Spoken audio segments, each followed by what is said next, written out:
Hello friends, let's continue chapter number 1 of history, class 10th, the nationalism in Europe. Today we will discuss about the French Revolution and the idea of nation. जैसा हमने class 9th में पढ़ा हुआ है कि 1789 में France में bourbon dynasty के एक किंग आए थे, लुइस 16। उस टाइम मोनार्क सिस्टम चल रहा था। उस टाइम टैक्सेस बहुत ज़्यादा बढ़ा दिए गए थे। सोसाइटी को 3 पार्ट्स में डिवाइड कर रखा था, first estate, second estate and third estate. First में आता था चर्च, सेकंड में आता था रॉयल फैमिली और थर्ड में आता था जो पीजेंट होते थे वो। और सारे टैक्सेस थर्ड एस्टेट को देने पड़ते थे। तो रेवोल्यूशन होने का कारण यही था कि वहाँ पे टैक्सेस कम कर दिए जाएं, हटा दिए जाएं, और इसी की वजह से वहाँ पे रेवोल्यूशन शुरू हुआ। वो लोग मोनार्क सिस्टम को हटाना चाहते थे और वहाँ पे डेमोक्रेसी लाना चाहते थे, क्योंकि जहाँ पे डेमोक्रेसी होती है वहाँ पावर जो होती है वो पीपल के हाथ में होती है। तो फ्रांस में भी इसी चीज़ के लिए डिमांड की जा रही थी। फर्स्ट पैरा में यही दे रखा है। आपको साइड में 2 पिक्चर्स भी दिखाई दे रही हैं। एक पिक्चर में आपको फोर्ट दिखाई दे रहा है, बस्टाइल फोर्ट है ये, और दूसरे में अटैक होता हुआ दिखाई दे रहा है कि कैसे उसे तोड़ा गया, डिस्ट्रॉय किया गया। ये भी हम क्लास 9 में पढ़ चुके हैं, बस्टाइल फोर्ट के डिस्ट्रक्शन के बारे में। सेकंड पैराग्राफ में हमें बताया गया है कि जो फ्रेंच रेवोल्यूशन था उसके कई स्टेप्स किए गए जिससे लोगों में यूनिटी आ सके, क्योंकि कोई भी रेवोल्यूशन करने से पहले आप लोगों को आर्मी चाहिए। और आर्मी कब आएगी? जब आपके पास पैसा होगा या फिर आपके पास सिंगल कोई मोटिव होगा। तो सिंगल मोटिव के लिए इनके अंदर नेशनलिज्म की फीलिंग डालनी थी लोगों के अंदर, इसलिए उन्होंने कई सिंबल्स का यूज़ किया। जैसे पहला दे रखा है ला पैट्रिया, जिसका मतलब होता है फादरलैंड। फिर है ली सिटियन, जिसका मतलब है सिटीज़न। इन दोनों के लिए क्वेश्चन फ्रेम कर लीजिएगा कि ला पैट्रिया का मतलब क्या होता है और ली सिटियन का मीनिंग क्या होता है। ओके, ये लोग एम्फोसाइज करते हैं इक्वल राइट्स के लिए। किसके अंदर? कॉन्स्टिट्यूशन के अंदर, कि सबको बराबर का अधिकार दो, सिंगल वोट, 1 पर्सन 1 वोट का राइट। फिर इन लोगों ने फ्लैग भी तैयार किया जो कि ट्राई कलर का था, 3 कलर का था, और उसे रॉयल फ्लैग से चेंज कर दिया। रॉयल फ्लैग को हटाया और नया ट्राई कलर का फ्लैग लगाया। उसके बाद एस्टेट जर्नल, जिसे आप थर्ड एस्टेट के नाम से जानते हो, ठीक है, उसे इलेक्ट किया गया। उसमें रिप्रेजेंटेटिव किए गए और उन रिप्रेजेंटेटिव को नेशनल असेंबली के नाम से डिनोट किया गया। आप नेक्स्ट क्वेश्चन यहाँ फ्रेम करेंगे, what do you understand by the national assembly, जिसका आंसर आपको यहाँ पे दिखाई दे रहा है, द थर्ड एस्टेट से लेके और ये आपका यहाँ तक। ओके, अब उसके बाद बहुत सारे न्यू सॉन्ग्स, ठीक है, पैट्रियोटिक सॉन्ग्स वगैरह शुरू किए गए। ओथ टेकन, शपथ ली गई, और नेशन के नाम पे बहुत सारी एक्टिविटीज़ कंपोज की गई। यहाँ पे सेंट्रल एडमिनिस्ट्रेटिव सिस्टम को रखा गया और सबको क्या किया गया? Formulated uniform law for all the citizen in the territory.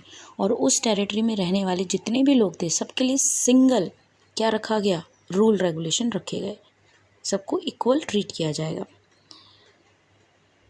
Internal custom duties जो थे उनको हटा दिया गया, मतलब टैक्सेस जो थे जो हर चीज़ पे लग रहे थे उनको हटाया गया, और जो पुराने टैक्सेस चले आ रहे थे या जो कर्ज चले आ रहे थे उन्हें माफ़ कर दिया गया। उसके बाद uniform system of weighing and measures for adopted, नाप तोल के लिए, ठीक है, एक सिंगल यूनिट रखी गई, ठीक है, 1 किलोग्राम इजिकल्स टू 100 ग्राम। ये पूरी फ्रांस में मेजरिंग सिस्टम सेम कर दिया गया, जिससे कन्फ्यूज़न नहीं हो जब हम क्या करने जाएं, ट्रेड करने जाएं। उसके बाद वहाँ पे छोटी छोटी जो लोकल लैंग्वेज थी उनको रिप्लेस कर दिया गया फ्रेंच से, जो कि कहाँ पे लिखी और बोली जाती थी? पेरिस में, और वो यहाँ की नेशनल लैंग्वेज बन गई, ठीक है। तो क्वेश्चन आइए आप फ्रेम कर लेंगे, which was the common language of French nation, France nation? तो आंसर आएगा फ्रेंच। उसके बाद बीच में हमारा एक क्वेश्चन यहाँ पे रह गया है, कि फ्रेंच रेवोल्यूशन के द्वारा क्या क्या चेंजेस दिखाई दिए, what changes occur during the French revolution. तो द सेंट्रलाइजेशन से लेके वॉज अडोप्टेड तक 3 पॉइंट आप इसमें फ्रेम कर लेंगे। ओके, नेक्स्ट हमारा पैराग्राफ है, इसमें बताया गया है कि ये बोला गया है कि फ्रांस जो है वो आज़ाद होने के लिए बना, यहाँ के लोग आज़ाद होने के लिए ही पैदा हुए हैं, और यूरोप एक नेशन स्टेट, एक नेशन बनेगा, पूरा देश बनेगा, ये बोला गया था। इसमें अभी कोई क्वेश्चन ऐसा सच फ्रेम नहीं हो रहा है। When the news of the events in France reached in the different cities of Europe, जब जो फ्रांस में हो रहा था वो सारे इंसिडेंट्स यूरोप के अलग अलग हिस्सों में फैलने लगे। स्टूडेंट्स जो थे और जो पढ़े लिखे मिडिल क्लास के लोग जो थे, उन्होंने जैकोबिन क्लब्स को ज्वाइन कर लिया। ये हमने क्लास 9 में पढ़ा था, ठीक है। मिडिल क्लास जो थी उसने एक ग्रुप बना रखा था। उसके बाद यहाँ बता रखा है, when the news of the events of the France reach the different cities, जब फ्रांस वाली न्यूज़ अलग अलग सिटीज़ में पहुँची यूरोप के, तो स्टूडेंट्स और जो अदर मेंबर्स थे जो कि पढ़े लिखे थे मिडिल क्लास के, उन्होंने जैकोबिन क्लब्स बनाए। वहाँ पे उन्होंने बहुत सारी एक्टिविटीज़ की, कैंपेन की, जिससे क्या हो, एक ऐसी आर्मी तैयार हो जो इस मैसेज को हर जगह फैलाए कि फ्रीडम लेनी है। Their activities and campaign prepared the way for the French armies। जैसा कि यहाँ लिखा हुआ है कि उन्होंने एक आर्मी की तरह वर्क किया, और कहाँ कहाँ गए, हॉलैंड, बेल्जियम, स्विट्ज़रलैंड, इटली, और 1790s के दौरान ये सब कुछ किया। जब ये सारी चीज़ की तो यहाँ पे मैसेज जब स्प्रेड हो गया, उसके बाद वो लोग क्या कर रहे थे, रेवोल्यूशनरी वॉर्स जो थे, ये रेवोल्यूशनरी जो आइडिया था वो फ्रांस की आर्मी ने अब्रॉड में, मतलब विदेशों में भी फैलाना शुरू कर दिया। उसके बाद है यहाँ पे, with in the wide swathe of the territory that came under his control, Napoleon set about introducing many of the reforms that he had already introduce in the France. जो जो एरिया नेपोलियन के अंदर आता गया, जो भी territory जितनी बढ़ती जा रही थी, नेपोलियन उन पे अपना कब्जा करता जा रहा था, और जो फ्रांस में रूल रेगुलेशन वो इस्टेब्लिश कर चुका था, अब उसने अलग अलग टेरिटरीज़ में भी इस्टेब्लिश करना शुरू कर दिया।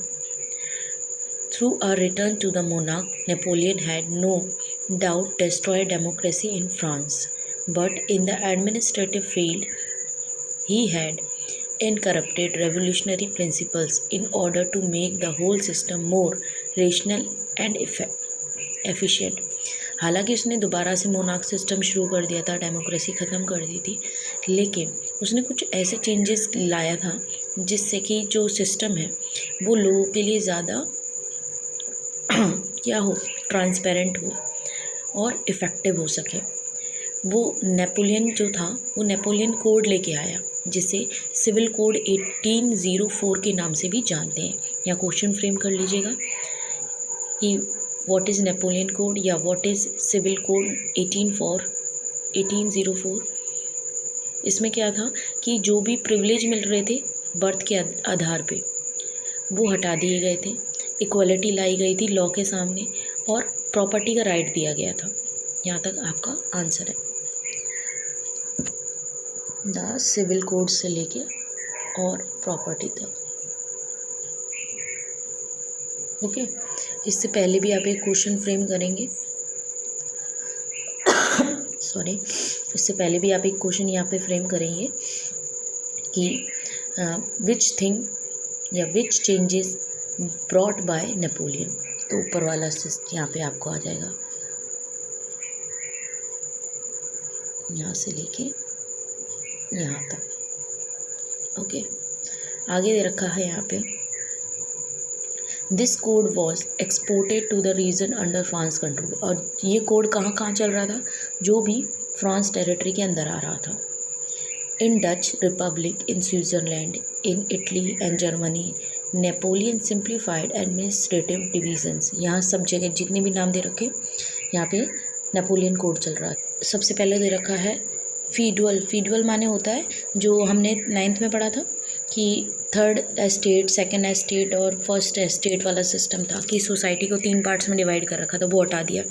उसके बाद सर्फडम मतलब दास प्रथा, मतलब बिना पैसे के काम कर रहे थे जो लोग, वो सिस्टम हट गया। फिर है मैनुअल ड्यूज, इसमें क्या होता है, ज़मींदार जो होता है जिसके लैंड पे हम काम कर रहे हैं, ठीक है, तो वो क्या कर रहा है, हमें या तो कुछ पैसे दे के काम करा रहा है, या फिर कभी कभी क्या होता है हमने कोई कर्ज लिया है तो उसके बदले हम अपने खेत पे तो काम कर ही रहे हैं, ज़मींदार के खेत पे भी फ्री में काम कर रहे हैं, तो वो सारे सिस्टम ख़त्म कर दिए। इन द टाउन्स अब जो टाउन्स थे, शहर थे, उसमें भी क्या हुआ, गिल्ड रिस्ट्रिक्शंस वर रिमूव्ड, जो कि गिल्ड सिस्टम था वो हटा दिया गया, ठीक है। अब गिल्ड सिस्टम कैसे गिल्ड का मतलब होता है एक तरीके का ग्रुप, जो वर्कर्स होते हैं उनका ग्रुप बनाने का सिस्टम हटा दिया गया। ट्रांसपोर्ट एंड कम्युनिकेशन सिस्टम को इम्प्रूव किया गया। पीजेंट, आर्टिस्ट, वर्कर्स और न्यू बिजनेसमैन्स जो थे वो इन्जॉय कर रहे थे न्यू फाउंड फ्रीडम को। मतलब फ़ायदा किसको हो रहा है यहाँ पे देखिए, फ़ायदा सिर्फ और सिर्फ हमें लग रहा है कि जो मिडिल क्लास है कहीं ना कहीं उसको फ़ायदा हो रहा है, जो अब तक नहीं हो रहा था। सॉरी। बिजनेसमैन और स्मॉल स्केल जो प्रोड्यूसर्स थे of goods in particular began to raise that uniform laws. अब उन सबको एक जैसे लॉज मिल रहे थे, यूनिफॉर्म मतलब एक जैसे। स्टैंडर्डाइज वेट एंड मेजर्स, अब एक जैसा वेइंग सिस्टम और मेज़र सिस्टम, जैसे 1 किलोग्राम इजिकल्स टू 100 ग्राम्स, वो हर जगह एक ही जैसा चल रहा है। ऐसा नहीं कहीं 800 ग्राम है, कहीं 700 ग्राम, ऐसा नहीं। सेम सिस्टम एक जगह एक जैसा इंट्रोड्यूस किया गया। करेंसी भी एक जैसी कर दी गई, जिससे कि चीज़ों को ख़रीदने या बेचने में दिक्कत ना आए, वरना करेंसी हम एक्सचेंज करते रहेंगे। आगे दे रखा है, however in the areas conquered, the reactions of the local population of France rule were mixed। लेकिन हर कोई एक जैसे विचार नहीं रख रहा था, कोई खुश था, कोई ना खुश था। Initially in many places such as Holland, Switzerland, as well as in certain cities like Brussels, Meissen, Milan, Warsaw, the France armies were welcomed as the harbingers of their liberty। अब इन एरियाज़ में तो इन armies को welcome किया गया कि भाई ये क्या कर रहे हैं, एक नई सोच लेके आ रहे हैं, हम लोगों को इक्वलिटी देंगे। लेकिन अगर हम आगे जाते हैं, but in the initial enthusiasm soon turn into the hostility, लेकिन धीरे धीरे ये सोचने लगा कि ये तो हम पे क्या कर रहे हैं, एक तरीके से निरंकुश शासन कर रहे हैं, हमको दबाव डाल रहे हैं हमारे ऊपर। As it became clear that the new administration arrangement did not go hand to hand with the political freedom, क्योंकि ये समझ में आ गया था कि पॉलिटिकल फ्रीडम तो मिल ही नहीं रही है, बहुत सारे फ़ायदे मिल रहे हैं, पर वो राइट टू वोट जो था मेन उनका मोटिव, वो तो हमें मिल ही नहीं रहा। इंक्रीजिंग टैक्सेशन, सेंसरशिप, अब टैक्स बढ़ते जा रहे थे, पेपर्स में, मैगजीन्स में जो कुछ छपेगा वो नेपोलियन की मर्ज़ी से छपेगा, वो दिक्कत थी। फोर्स